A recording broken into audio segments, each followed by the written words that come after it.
Look at me. Yeah. Worse. Betty Boop. But you know what? It's 20 years old, Nikita. It's allowed to be this colour. This was probably the biggest surprise.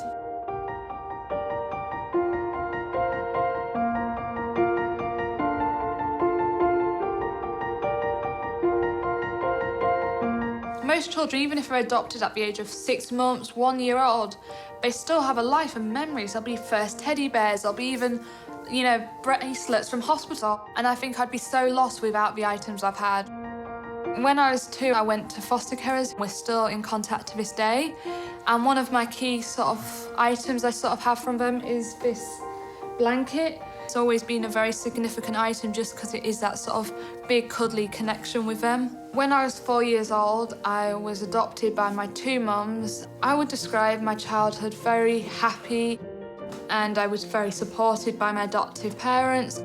They've also, I think, have that side of actually, well, we did sign up for adoption, and actually we were never just adopting Tegan, we were adopting, you know, her history and her family.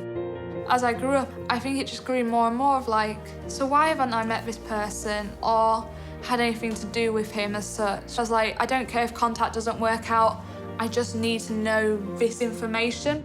It was a phone call, wasn't it, when I first heard your voice? And yeah, it was amazing. It was like the sweetest thing you could hear, I suppose. It was like music to my ears. It was a dream come true.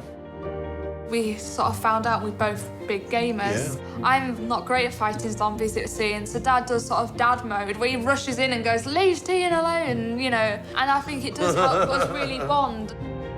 You said you had a sonogram. It's almost very precious in that sense of, that was like the first time you met me as such. It is. I carried that around for many years until I was able to return it to you. Yeah. Yeah, so it's been very special, very special. So I was adopted at 6 weeks old by my mum and my dad, and I grew up with 2 siblings who are my mum and dad's birth children. And she was a little sweetheart when she joined the family. I was the only person that wasn't white in my village and perhaps in the area that I grew up. I think when I was growing up, it wasn't an issue. The biggest struggle that we had at that time was my hair. And like you can see in the photo, Mum, you've, I think, done your best as you could. I didn't know what to do. I could have done with some advice at that stage. I could have done with somebody to talk to.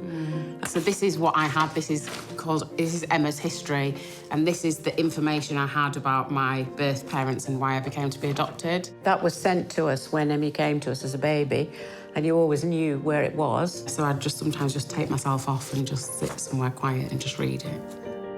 It wasn't until I went to college that my identity issues were raised. I didn't feel like I was anybody. I didn't feel I belonged anywhere. I felt quite alone. That was really when I thought I need to work out who I am and where I come from. This is from my birth dad.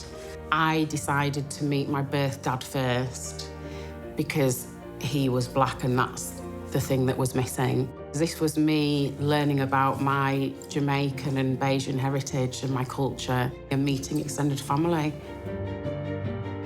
We've always known we're adopted. We used to get letters from our birth parents. My mum would bring out the letters and she would read them out to us and we'd sit and listen to them.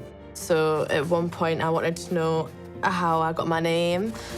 And it says here, Nikita Louise, your dad picked your name. There's a TV show called La Femme Nikita. I think it was quite a special thing for us all to find out exactly why we were called what we were called. The item that I have that's probably the best to describe my childhood is Callum. He's a stuffed dog that I got when I was a baby. It's sort of been with me my whole life and I still sleep with him almost every night. It doesn't stink. Yes. No, it doesn't. It's amazing. He makes me feel safe. Yeah, so we are ridiculously close to each other and you're always there to look after us. Mm-hmm. But then I'm always there to pick you up when you struggle. Yep. I'm gonna cry. I know, me too. I am adopted, but it doesn't define who I am. I think it's made all of us into who we are, and I think having all of the... It's the foundation for the house that is Yeah. us. Yeah.